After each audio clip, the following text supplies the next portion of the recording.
集我们要来聊聊显化最重要的一个关键点，就是观想。观想在密宗里面是相当重要的一个项目。我们都知道密宗讲究的是三密相应，所谓的三密相应就是意密、身密、口密。身密的话就是打手印，上次有教各位打金刚拳，就是一种密宗的手印。那口密就是念咒语，意密就是观想。观想是最重要的一环。为什么密宗这个修行的方法最注重的就是观想？它有一个方式是把你自己观想成某一尊菩萨，然后你每天修行的时候，你都会观想一些情节，然后把自己观想成那个菩萨，然后你就会成为那个菩萨。那当这个观想每天这样执行的时候，你会越来越感觉到你自己就是那一位菩萨。到最后三密相应的时候，你就觉得你完全就是那位菩萨。这时候你就会拥有那位菩萨的，不管是法力啊，还是他的慈悲心啊，等等，你都会跟菩萨一模一样。这时候你就修成了。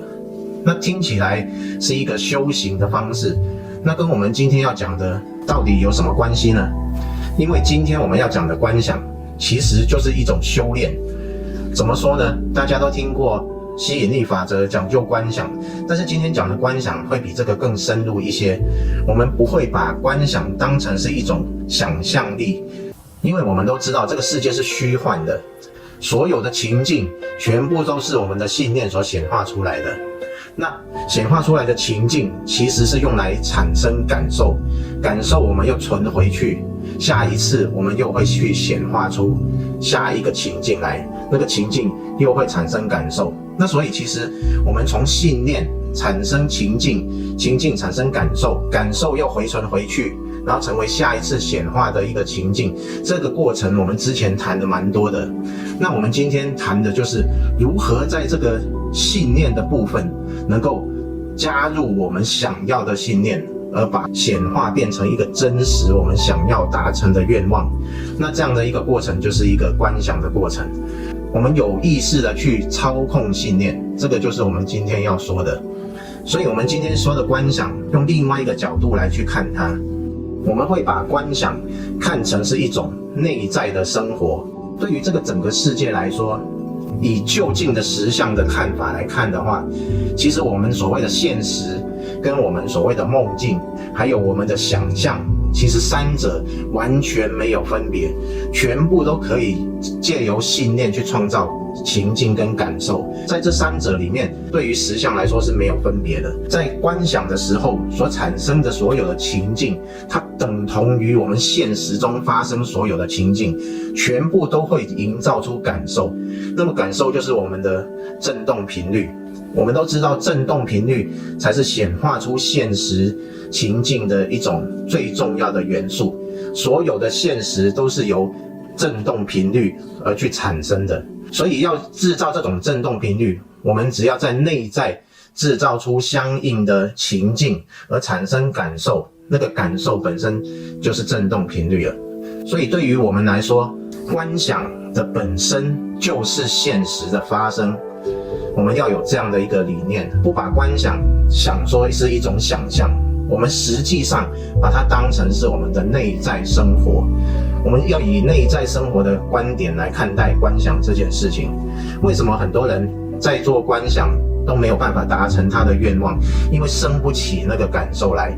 为什么生不起感受？因为他没有把想象观想当成是真实的，他认为它只是一种想象而已。当他这样子想的时候，他就会限制住自己的想象力，没有办法把它当成真实的发生，所以生不起感受，生不起感受自然就没有那个振动频率，就没有办法实现。所以我们观想最重要的就是把它当成是真实的。首先我们就要把它当成是一种内在的生活，以这种观点来看待观想。观想的重要性，我在这边稍微举一两个例子给各位听听。各位都知道那个全世界以前有一个非常厉害的拳王，叫做阿里。阿里拳王要进行拳赛之前，他都会先想象他在拳击的时候如何击败对手，在领奖的时候他身体感觉到疼痛，然后并且感觉到观众在欢呼拍手尖叫，然后感觉到裁判宣告他胜利的时候他内心的激动，全部他都观想得巨细靡遗，所以他的比赛都是全胜的。大家都知道观想对于一个运动选手是多么重要的一件事情。巧巧从刚刚开始到现在都在进入观想状态了。其实我只是借机用观想这个题目睡觉。竟然借观想的题目来睡觉，该起床了。观众看你睡很久了。这个当下特别想睡觉，这样。但是很多人是不是观想会想睡觉？有可能啊，是观想到想睡觉就去睡觉，没有关系。观想一定要闭眼睛吗？观想尽量是闭着眼睛会比较好，因为我们要产生内在的影像嘛，所以就把眼睛闭起来，影像会比较清晰。是说观想会用到松果体，所以会分泌那个褪黑激素吗？这是有可能的，因为我们观想内在的想象力的时候，会用到我们的松果体。这时候用松果体的时候，不是分泌 DMT， 就是分泌褪黑激素。如果褪黑激素太多的话，然后就会想睡觉，这是正常的。但是我们刚刚讲说，观想我们把它当成内在生活，它就是我们生活的一部分。我们不是把观想变成一种要去执行、要去做的一件事情，为了显化，然后我们去观想，而是它是我们生活的一部分。那这样子的话，你就会每天借由观想去想象你真正想要达成的那个成果、愿望，然后把这个当成你生活的一个部分。这样子去观想就会非常有威力。刚刚举了阿里拳王这个例子，其实还有很多的例子。包括我们知道的高尔夫球巨星老虎伍兹，他也是在每一场比赛前都会进行观想，所以我们就知道观想是非常具有威力的。另外讲一个小故事，曾经有一个美国的房地产的业务员，他在他的房间里面贴上了一张照片，他很喜欢那样的房子，他就贴了一间别墅、一间房子的照片，然后他就想说，我总有一天我就会住在这个房子里面。然后他看完那个房子的照片，他就开始想象，就观想，娶了老婆，生了小孩，然后住在这个他想象的房子里面，过着幸福快乐的生活。他每天都做这样的观想。过了几年的时间之后，他真的娶了老婆，然后生了小孩，并且他买了一间房子。然后在不其然的时候，他去翻他过去的一些东西的时候，翻到这张照片，然后一看，他流下泪来了。他现在住的房子跟他当初那张照片的房子的相似度竟然有80%，所以你看这个观想的力量是多么强。即使他观想到一个段落，然后不再观想了，但是那个观想的作用还在发挥，因为它就是我们内在的生活，它会去显化出在外在，变成情境回馈在你身上。巧巧又在观想，巧巧又在睡觉了。那我可不可以去睡一下？这个人生最幸福的事情就是想睡觉的时候能睡觉。这是真的。想睡觉可以睡觉，然后肚子饿有东西吃，这是一个很棒的事情。另外就是尿急啊，或者想上大号的时候能够顺畅的去进行，这个就是人生最快乐的事情。这么简单？其实人很简单就可以很快乐。对啊，所以我们观想的情节也不用太复杂，我们就可以观想一些很容易达成的一个快乐，那个快乐的情境就可以把频率带出来，感觉带出来，我们就会显化更多快乐的情境回到身上。不要太复杂，例如是什么？有的人观想他会这样子，观想非常复杂的情节，花2个小时去观想他是如何奋斗，最后当了总裁，然后拥有了5台跑车，最终买了好大的一栋房子，住在那个房子里面啊等等，他会观想很多很多很细腻的情节，甚至每一次观想都比看电影的时间还长，做很复杂的观想。其实重要的是那个感觉。那不是说观想越细节越有效吗？观想越细微、越精细越有效，但是情节不必非常的长，你只要短短的情节，但是观察的非常细微，这样就可以了。哦，因为那个细微会把你的情感以及情绪带出来，因为非常的真实。是说是不是有点像灵魂出窍那样？对，没错，就像灵魂出窍是一样的，就是很细微，细节非常丰富，但是短短的这样。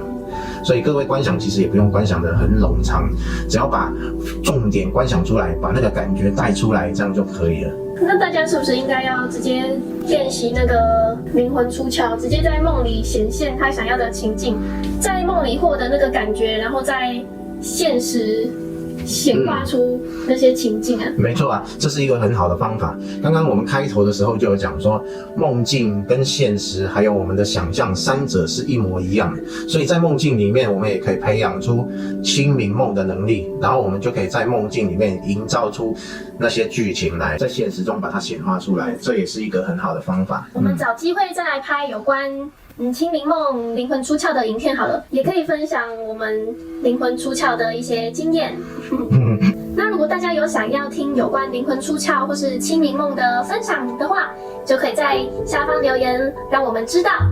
对于观想还有一个很重要的点还没有跟各位提到，这个点在观想里面是非常关键的一个点。为什么我们要去观想？这是一个极为重要的部分，现在就告诉大家这是什么。我们在显化每一次的情境回馈的时候，会有一个机制叫做恐惧机制。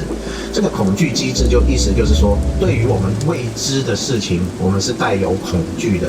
每一个人都是一样，所以我们还不知道到时候发生这样的情况的时候，我们会如何？那个会如何是会带着一些恐惧或者担心的。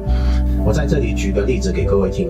当你很希望你的未来变成一个有钱人的时候，你有这个愿望，又是钱，又是钱，这个最容易举的例子。总不能说，有谁想当总统，然后他想说以后我当了总统之后会如何，所以还是感觉当总统比有钱还难。这的确是这样子。当我们有一个愿望，希望我们以后很有钱的时候，但是我们内心的信念就会开始跟自己战斗。会有什么战斗的情况？你就会想说，当我变成有钱人的时候，我是不是变成一个企业的老板或者总裁？我必须做生意才能够变成有钱人。这是一般社会上都是这样子。当我变成生意人或者有钱人的时候，那我就会去面对很多的困难、很多的困境，还要解决很多的问题，那而且要跟很多人应酬等等。其实我的内在对这些未知的事情，我就带着恐惧啊，我很难做得好，我一定做不来的，我就会先有了恐惧。所以其实我很希望变成有钱人，但是内心就会有100个不愿意变成有钱人的一个信念在里面，阻止你变成一个有钱的人。但是我们通常不会察觉到这些信念。那在这样的情况下，如何去消除这些负面的、阻止你成功的信念呢？观想就是一个最好的方法。也就是说，我先尝试变成一个有钱人。所以当你观想你变成了一个有钱人或者有钱的生活的时候，你已经先去体验了一遍有钱的生活。当你的内心去感受到你的观想的时候，他常常的去感受你观想变成有钱人，他就习惯了变成有钱人，他就不会再对有钱会过着怎样的生活，会很多困难的这个部分，他就没有疑虑了，因为他已经习惯变成有钱人了。这个习惯变成有钱人，让他消除了那些恐惧，你就可以很顺利的就会达成。为什么感觉好像腰椎被戳到一下，突然痒了一下？突然痒了一下。对啊，真有趣。被戳了一下，告诉你说不要睡了，赶快起来。大家都看着我们呢。所以是真的有东西在戳我？没有啦，开玩笑的，根本就没东西。对啊，其实我们影片完全没有框架，完全的 free， 很轻松的这样拍摄的。就算巧巧很激动，那也是很对啊放，松的在激动。有时候很激动，有时候很宁静，都是很随性的。对啊，如果人生要一直很激昂，那很累。也是啊。对，想休息的时候就休息啊。没错。其实观想已经说完了，最后呢，就跟各位讲一下这个结论。结论就是观想，我们要把它当成是内在的生活。所以既然是内在的生活，我们就不是那种偶尔来想象一下，我们可以很大胆的去把每一个观想都认为是内在的生活。所以我们每天都可以去给自己一些时间进行这个内在的生活，然后从内在的生活去把它想象的非常真实，然后让自己产生那种真正的感受、情绪等等，然后这些情绪跟感受就会真正的在你的生活里面产生了显化的作用。今天就跟各位分享到这里。如果这部影片对你有帮助的话，可以点个赞，以及分享给你认为可能会需要这部影片的人，分享出去。这集的影片就到这里结束啦，拜拜，拜拜，晚安，晚安。